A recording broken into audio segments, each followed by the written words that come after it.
Gaur egun, kapitalaren banaketa funtsezko gaia bihurtu da gure gizartean. Aberatsen eta pobreen arteko aldeak hazten jarraitzen du, eta horrek gero eta kezka handiagoa eragin du desberdintasunaren eta lan baldintza prekarioen inguruan.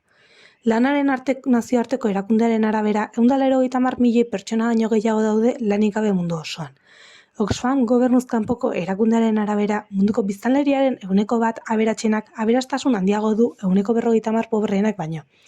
Eta langileen soldatek behera egin dutela esaten dute aberatsenen diru-sarrerekin alderatuta. Eta arrakalak gora egiten jarraitzen duela.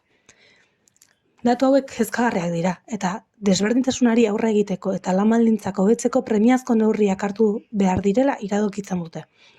Hauen artean, gutxieneko soldata igo eta bizitzeko nahikoa dela ziurtatzea, aberastasun arrakala murrizteko bidezko zerga politikak ezartzea, lantokian genero berdintasuna sustatzea eta soldata diskriminazioa murriztea, eta azkenik guztiontzako enplegu iraunkorra eta kalitatezkoa sustatzea. Enpresa eta erakunde asko lanean ari dira kapitalaren banaketa eta lan baldintzak hobetzeko. Adibidez, enpresa batzuek beren langileen gutxieneko saldota igo dute eta lan ordutegi malduak eskaintzen ari dira.